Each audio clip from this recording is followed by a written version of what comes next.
오늘은 이사야 5장의 말씀을 중심으로 하나님께 짜증을 드리는 자들이 되지 말자라고 하는 제목의 말씀을 전하고자 합니다.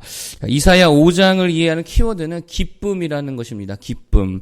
하나님이 우리에게 원하시는 게 뭐냐? 하나님께 기쁨을 드리는 거, 그거를 원하신다라고 하는 것입니다.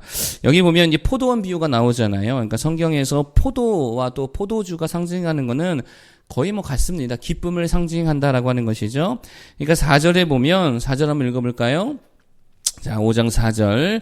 시작. 내가 내 포도원을 위하여 행한 것 외에 무엇을 더할 것이 있으랴? 내가 좋은 포도 맺기를 기다렸거늘 들 포도를 맺으면 어찌 됨인고? 아멘. 자, 내가 좋은 포도 맺기를 기다렸다. 이 말은 하나님께서 참 기쁨을 원하셨다라고 하는 것입니다. 우리에게 원하시는 게 뭐냐? 하나님께 기쁨을 드리는 거, 이걸 원하셨다는 것이죠. 그런데 좋은 포도를 맺지 못하고 뭘 맺었다고요? 들포도를 맺었대요. 들포도가 뭡니까? 쉽게 생각하면 맛없는 포도, 신포도 이렇게 보면 되겠죠. 그러니까 신포도는 기쁨을 주지 않고 먹는 순간 뭐를 줄까요? 짜증을 주잖아요. 쉬어버리면은 짜증을 주잖아요. 기쁨을 바랬는데 짜증을 주었다라는 것입니다. 그리고 8절 이하에 보면 그 짜증이 뭐냐? 그걸 구체적으로 이제 화 있을진저라고 표현하면서 우리들에게 설명해 주고 있는데, 하나씩 살피면 첫 번째로 소유욕이다라고 하는 거예요. 하나님께서 짜증내는 신포도가 뭐냐? 인간의 무한 소유욕이다. 8절입니다. 한번 읽어보겠습니다. 시작. 가옥에 가옥을 이으며 전토에 전토를 더하여 빈틈이 없도록 하고 이 땅 가운데에서 홀로 거주하려 하는 자들은 화 있을진저. 아멘. 하나님이 보시기에 정말 짜증나는 일이 뭐냐? 신포도 같은 게 뭐냐? 인간의 무한 소유욕이다라고 하는 거예요. 가옥에 가옥을 잇고, 집이 있는데 또 집을 소유하겠다는 거죠. 전토에 전토를 더한다. 땅이 있는데 거기에 또 땅을 더하겠다라고 하는 거 아니겠습니까? 이게 뭐지요? 무한 소유욕이라는 거예요. 필요 이상의 소유욕. 이게 하나님 보시기에 되게 짜증나는 일이다라고 하는 것입니다. 여러분, 무한 소유욕이 뭡니까? 결국 뭐 하지 못한다는 거예요? 베풀지 못한다는 것이죠. 가질 줄만 알고 모을 줄만 알고 전혀 쓸 줄은 모른다라고 하는 것입니다. 이러한 모습을 하나님께서 보실 때에 그건 신포도와 같이 되게 짜증나는 모습이라는 거예요. 그러면 왜 사람들이 모을 줄만 알고 쓸 줄을 모를까요? 그 왜 그럴까요?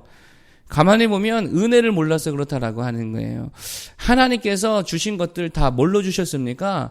은혜로 주셨잖아요. 내가 소유하고 있는 거, 그거 내가 뭐 집이건 차건 재물이건 사실 그 내가 땀 흘려 얻었다 한다 할지라도 그 은혜로 주신 거잖아요. 그런데 그 은혜를 모르니 베풀 줄도 모르더라는 것입니다. 여러분 생각해 보세요. 내가 번 돈이라고 해서 정말 내가 다 한 겁니까? 장사 하나만 생각해야 돼요. 팔 물건을 누가 만드셨어요? 하나님이 주셨잖아요. 그거 내가 만든 거 아니죠. 내가 만들었다 해도 그 원료를 누가 주셨어요? 하나님이 주셨잖아요. 장사하는 장소가 있으면 그 땅을 누가 주셨습니까? 내가 돈 주고 샀다 하더라도 그 땅 주신 분은 하나님이시죠. 땅을 만드신 분이 하나님이신데요. 그리고 그 물건을 누군가 샀다. 그러면 그 산 사람, 내가 만들었어요? 아니잖아요. 하나님께서 만드신 사람이 산 거잖아요. 그러니까 내가 노력하고 내가 장사해서 내가 땀 흘려 번 것 같지만 사실 잘 생각해보면 그게 다 하나님의 은혜 없이 된 것은 아무것도 없더라라고 하는 것입니다. 그런데 그 은혜를 모르니 자기가 다 한 줄 알고 자기 배만 채우고 있다라고 하는 거예요. 그러니 그게 하나님 보시기에 신포도와 같은 모습이라는 것입니다. 그래서 그럴 때 하나님이 어떻게 심판하시냐? 10절에 보니까, 자, 10절 한번 보겠습니다. 10절 시작. 열을 가리 포도원에 겨우 포도주 한 바트만 나겠고 한 호멜의 종자를 뿌려도 간신히 한 에바가 나리라 하시도다. 아멘. 열을 가리 포도원에 겨우 포도주 한 바트, 그러니까 드럼통 하나 정도거든요. 열흘 동안 해야 밭을 갈 엄청나게 넓은 땅에서 겨우 얼마큼 거둔다고요? 통 하나 정도밖에 안 된다는 거죠. 이게 무슨 말이에요? 아무리 노력해도 이제 열매 주겠다는 게 안 주겠다는 거예요. 안 주겠다는 게, 은혜도 모르는데 베풀 줄도 모르는데 하나님 그거 하나도 안 주시겠다라고 하는 것이죠. 하나님의 은혜를 아는 모두가 되기를 바라겠습니다. 아무리 내가 노력하고 땀 흘려도 내 아이디어로 해도 내 힘으로 한 것 같아도 아니라는 거예요. 다 하나님의 은혜인 줄로 믿습니다. 지분으로 따지면 내 지분 그거 1%도 안 된다는 거예요. 다 하나님이 주신 줄로 믿습니다. 그러므로 그 하나님 주신 은혜를 깨달아서 얼만큼 주시든지 주신 것들을 가지고 좀 베풀 수 있는 무한 소유욕의 인생이 아니고 베풀 수 있는 인생 되기를 바라겠습니다. 늘 말씀드리지만 베푼다고 절대로 소유가 줄어요, 안 줄어요?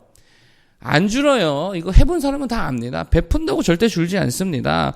우리가 뭐 전부를 또 베푸는 것도 아니지, 일부를 베푸는 거니까. 그리고 세상을 좀 우리가 소유로만 이렇게 생각하지 않았으면, 경제관념으로 생각하지 않았으면 좋겠습니다. 베풀음을 통해서 정말 훌륭하고 지혜로운 사람 한 사람을 내가 얻을 수 있다면 그거 몇 푼 소유 더하는 것보다 훨씬 더 가치 있는 일이잖아요. 근데 그 한 사람이 예수님이다.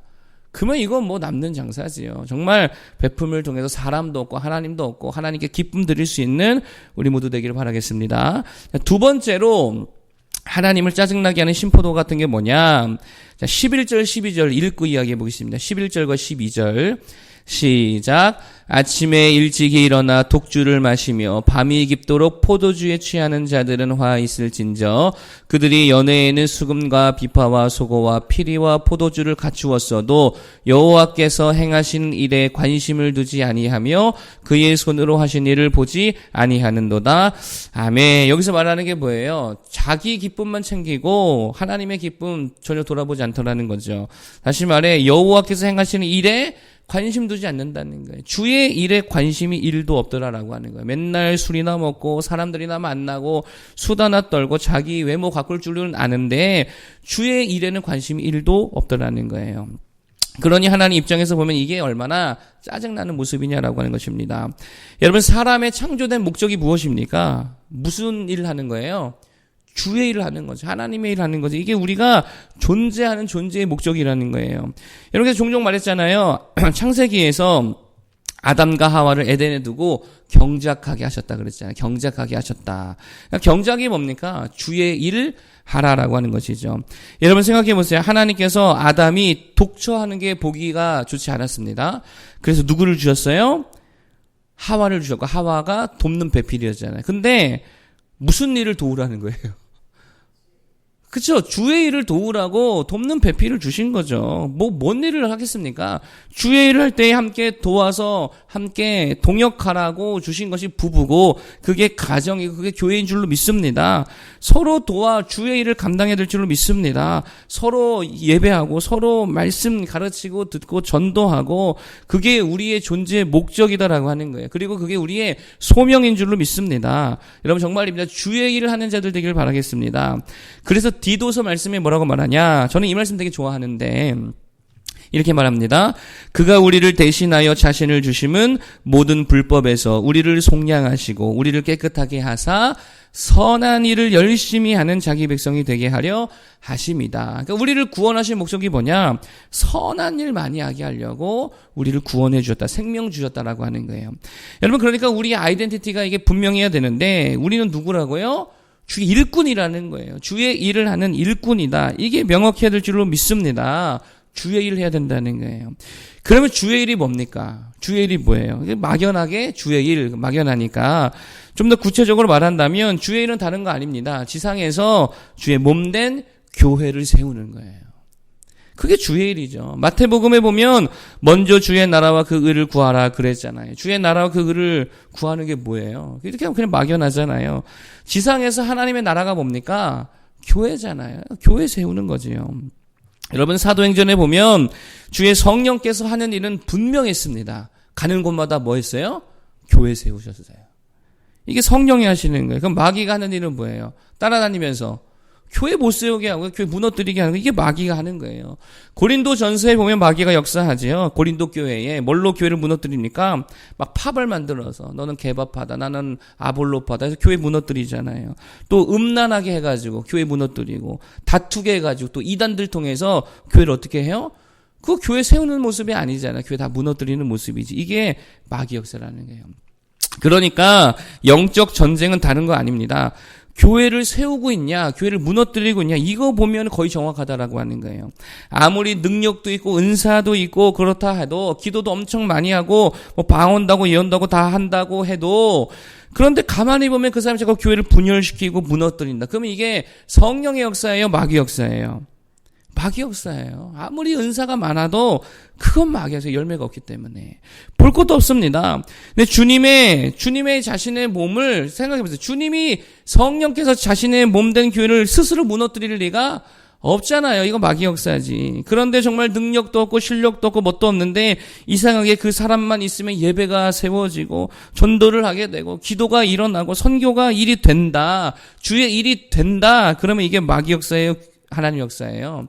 하나님의 역사인 줄을 믿습니다. 여러분, 그러니까 우리가 정말 주의 일을 잘 해야 되는데 특별히 교회를 잘 세울 수 있는 모두가 되길 바라겠습니다. 예배를 세우고 기도를 세우고 여러분의 공동체 기관을 세우고 그렇게 교회를 잘 세우는 모두가 되기를 바라겠습니다. 자, 마지막 세 번째 신포도가 뭐냐? 자기 자신을 기준으로 삼으면 그게 하나님 보시기에 되게 짜증나는 신포도다라고 하는 거예요. 자, 19절과 20절 읽어보겠습니다. 19절과 20절. 자, 시작. 그들이 이르기를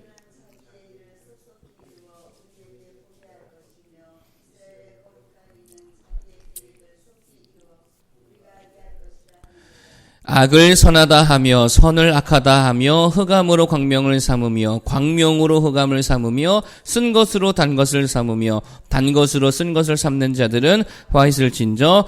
아멘. 자, 여기서 말하는 게 뭡니까? 기준이 누가 됐다는 거예요? 자기 자신이 됐다는 거죠. 자기가 보기 악하면 그거 악이고 자기가 보기에 선하면 하나님이 악하다 해도 뭐 선하게 보고 이거 자기 기준이잖아요. 그러니까 자기 기준으로 삼아 나아갈 때에 그게 바로 하나님 보시기에 신포도와 같은 모습이라는 거예요. 19절이 말하는 건 뭡니까? 이거는 하나님의 때를 인정하지 않고 내 때에 하나님이 다 맞춰주기를 바라는 거잖아요. 그들이 이르기를 그는 자기 일을 속속히 이루어 우리에게 보게 할 것이요. 하나님은 하나님의 일을 속속히 이루어 빨리빨리 해가지고 나에게 보여달라는 거예요. 그러니까 내 때가 하나님의 때에 내가 맞추는 게 아니고 내 때에 하나님 보고 맞춰주십시오라고 하는 그런 모습이다라고 하는 것입니다. 그러니까 기준이 내가 됐다라고 하는 것이죠. 이게 되게 악한 모습이라는 거예요. 하나님의 뜻보다 자기 뜻, 하나님의 때보다 자기의 때, 하나님의 타이밍보다 나의 타이밍, 하나님이 정한 선과 악의 기준이 아니라 내 뜻대로 정한 내 기준대로의 선과 악의 기준을 만들 때에 이거 하나님이 정말 싫어하는 모습이라는 거예요. 이거 다른 말로 하면 뭐라 그래요? 요즘 말로 내로남불이라고 그러죠. 내가 하면 로맨스, 남이 하면 불륜. 그러니까 내가 하면 다 옳고 네가 하면 다 틀려. 그러니까 자기 기준으로 살아가면 그게 가장 악한 모습인 줄로 믿습니다. 내 뜻, 내 이익, 내 기쁨 그게 기준이 아니고 정말 하나님의 뜻, 하나님의 기쁨, 하나님의 말씀을 기준 삼아 살아갈 수 있는 모두가 되길 바라겠습니다. 내 눈에 아무리 좋아 보여도 하나님이 이거 악한 거야 안 돼 하면 어떻게 할 줄 알아야 돼요? 그거 악한 줄로 알아야죠. 하나님 중심으로 나아갈 수 있기를 모두가 바라겠습니다.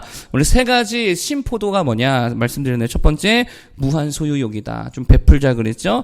은혜를 알아서 베푸는 자 되기를 바라겠고, 두 번째는 주의 일을 하자. 구체적으로 교회 세우고 예배 세우고 선교 세우는 모두 되길 바라겠고요. 세 번째, 내 기준 버리고 누구의 기준? 하나님의 기준, 무조건입니다. 아무리 내 눈에 좋게 보여도 하나님의 기준으로 살아갈 수 있는 모두 되기를 바라겠습니다. 기도하겠습니다.